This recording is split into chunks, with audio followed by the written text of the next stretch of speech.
Celeb Savant is a career retrospective type interview focusing on singers, actors, and industry experts. Join Barrett Edelstein now as he dives into the entertainment world.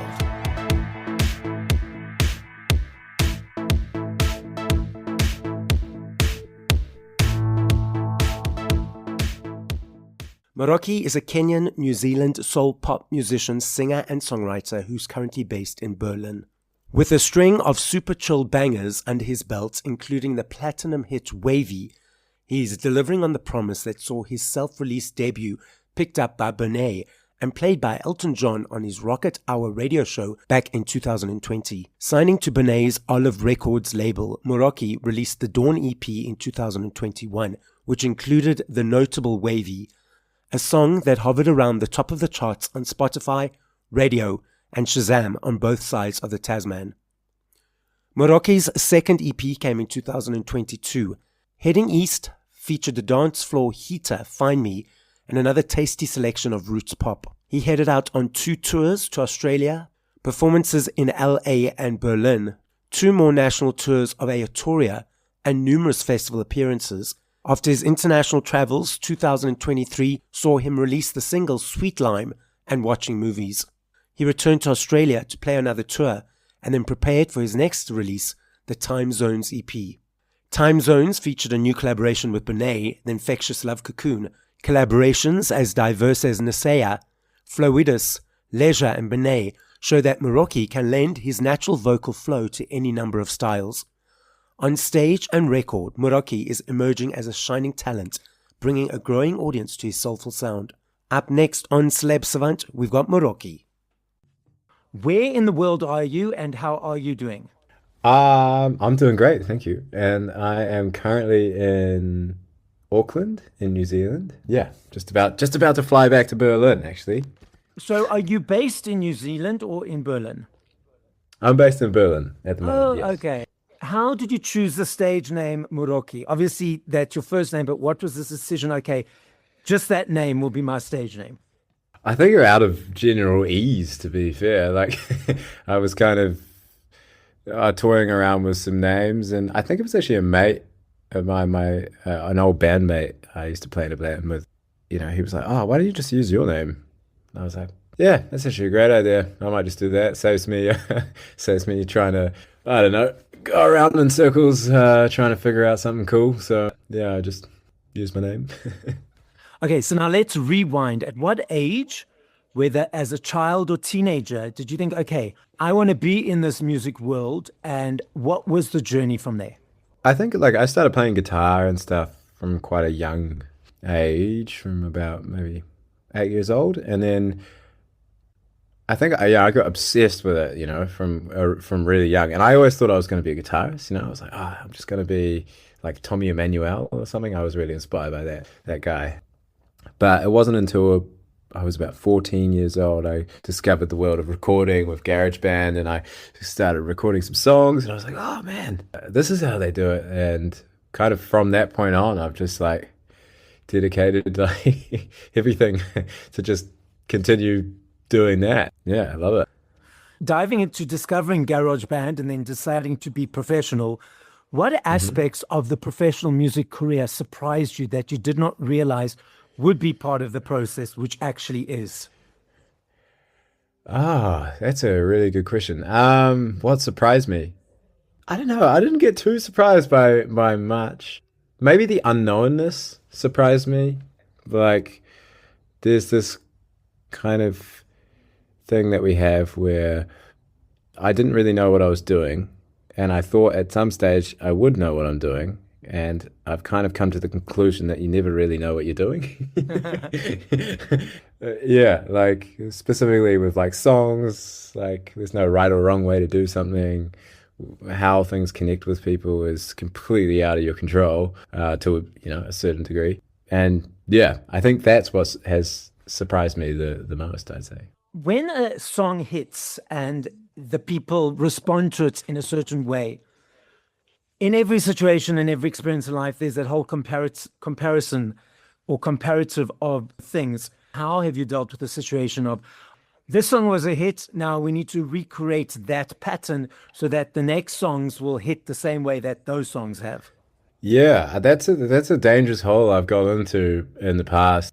And I had one song, Wavy, that did really well here, like in New Zealand, in Australia, and I was quite young when that all happened. Like, I was 19, I think, when I think it went platinum then. And, that was it kind of spun me out when I went to go and make music again. And I think it was partly because, you've got the pressure of, I don't know, it's this kind of inner pressure of feeling like you need to prove yourself. Yeah, now I don't think about that at all. I ended up making a bunch of music that I really wasn't happy with at the time, and like look back on that, like even some of the songs I've released, I'm going, oh man, but I'm still happy they're out, because it's kind of like a time capsule of like where I was at that point in time. But I just try not to worry about it. I just make something that sounds cool, and if I'm into it, that's kind of what matters to me. And I think people listening to the music will appreciate if it's honest and to the artist. Yeah. How do you create a song? For this project, for my solo project, I work a lot with another producer called Jason Shushkov. We do a lot of jamming, so kind of sit down in a room, usually get a little drum loop or something going, and then I just play, just play some guitar. I'm a guitarist, so I play a lot of, fool around with some chords, get a little bit of a vibe going, lay down some bass, and then I just do a whole lot of gibberish, and just get melodies and syllables and a kind of just a bit of a vibe of what the vocal could sound like, and then kind of write to that. And yeah, that's kind of my process. It does change. It's not the only way, but that's the most common situation. Now, you referenced this latest project. Tell us about it. What inspired it? Tell us all. Yeah, I am Skies. Yeah. Well, yeah, I've been working on it for probably the last 3 years. Some of the songs, intensively over the last kind of year. And I had picked up all these songs from the Dropbox, and I was like, I like them. And I feel like it's time to finish these off with Jason. And, and then so we kind of started chipping away. I think maybe I had like 5 tracks there already. And then, did another 7 or 8, or wrote a bunch more demos and kind of started compiling things together. But yeah, it's pretty just summary. I didn't try and put any pressure into it. I kind of just had like a bunch of stories in the songs. There's one about like a Moroccan taxi driver, this crazy guy who was flying down the highway. And then there's some classic nice love songs, just nothing really too overthought. I think that was the big thing with this record. It was like, as long as you can play it live and it's quite simple and it's just not overthought, I just wanted to really make it a as chill kind of process as possible, which was nice. It was good to make. What do you love about performing live? I just like playing, playing with my band, jamming. I love the energy in the crowd. I like singing. I like it when people are singing the songs together, having a good time dancing, just getting into it. But yeah, that's kind of what I do it for, right? Like you go and write all these songs in the studio, and it's like the cherry on top when you get it to go out and play them, and people can enjoy them. I think music's for sharing, so that's the perfect place to share it. So I'm that guy who's right up in front. I'm dancing, I'm jamming. I'll take my cell phone out for maybe 1 or 2 videos, 1 or 2 photos. I put it away. I notice these days a lot of people are videoing and posting and doing a lot with the phone. So from your perspective on the stage, potentially seeing a bunch of phones, you reference that energy exchange, you reference the dancing. Does it bother you that a whole bunch of people might just be posting and busy on their phones, or it's just where society is at this stage? Yeah, I don't know. I guess I guess it would be annoying if I have somebody just like on their phone, gawking at the phone right at the front the whole time. But it doesn't bother me too much. I feel like at least my crowd, a lot of the crowds I'm playing to are just, they don't have their phones out as much as maybe other artists. So I'm not too sure. Like, yeah, it's never, I don't think about it enough. So yeah, I don't think it bothers me too much, Yeah, I think it does bother me when I watch an artist and there's only phones, because I think it depends on the artist a lot of the Yeah. time as well. Like if some artists attract maybe a younger crowd, and it's a bit more of a pop culture moment or something, and they've, phones are much more out in that. But Yeah. others might be just like electronic music and it's a club and there's no phones there. I don't know, maybe I'm somewhere just in the middle that I haven't noticed it to really be annoyed by it. Obviously, you bring the same energy and intention. What's the difference for you, though, performing sort of your own headline acts, opening for other artists, and performing at festivals? Well, I think opening for another artist is always a bit of the crowd isn't there to see you, but you can take that opportunity to just connect with a new audience, and that's always cool. It's a bit of hit or miss, but it's still playing. I just enjoy playing, man.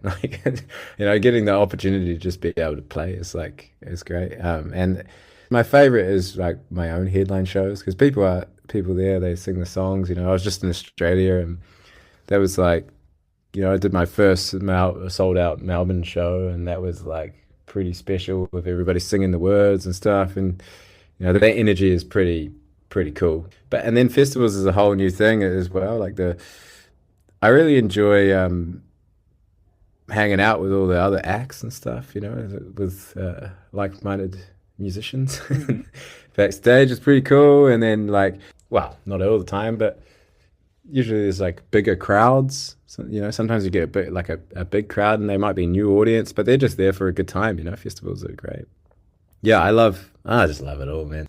Okay, so I love me a CD. I still budget for my CDs every month. For me, it's an energy exchange to say thank you to you guys for all the hard work. I love the journey of the choice, the booklet, the unpacking, listening to song from 1 to whatever number. I'm unsure if you are or not aware, a massive uptick of physical around the world, Europe, UK, America.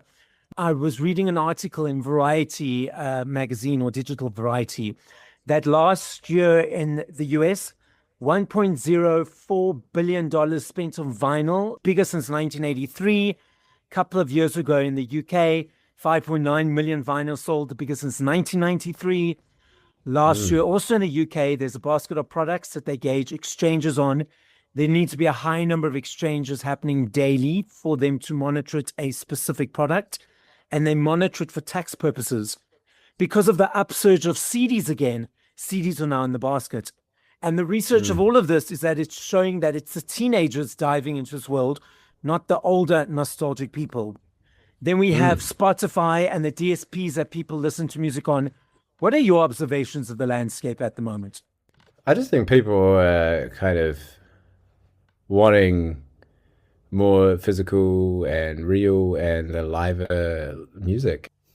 Yeah, we're in a pretty strange era with the whole new AI stuff coming out, and the streaming stuff is, I don't know, it's pretty crazy. So nothing really beats opening fresh vinyl or a CD. CDs, maybe CDs were around when I had CDs when I was young, so they're more nostalgic, but vinyl for me, I love it. I was kind of surprised that it genuinely does sound better. I was always a bit how different can it really sound, Yeah. But then I made this album, and I've been listening to it from the beginning, I made the thing, and then you listen to it, the master, MP3s, and then I heard it for the first time on vinyl, and I was like, oh, I actually do notice the difference. Yeah, there's definitely a sound that you can't replicate in the same way from listening from vinyl. So I don't know. I just think people want more honest, potentially more live music, want to go to more gigs in this day and age, just a bit more human feel. Yeah. So I know it's all very secretive in your guys' world. So what can you tell us is coming up over the next period of time? Well, I've got a London show coming up. It's my first headline London show. I've just been in the studio for about 3-4 weeks. So loads of new music is in my Dropbox currently. So maybe that'll make it out at some point soon. And yeah, man, just going to be playing as much as I can, I think, particularly over in Europe and the UK. Same old, man, same old. So I love this next game. I know if I had to ask you this question in 2 minutes, 2 years, 2 hours, I recognize and I understand your answer will be different every time. Very important. I'm not saying favorite. I'm saying top All of right. mind. Top of mind. All right. Once you finish this conversation, if you want to listen to 5 other artists, past or present, group soloists, releasing, not releasing, just like I say, top of mind, who would those 5 artists be? Bob Marley, maybe Michael Jackson, Daniel Caesar, Erykah Badu, D'Angelo. The podcast is listened to throughout the world. As a final message to the audience, what would you like to say? Have a lovely day. Thank you for listening to this episode of Celeb Savant.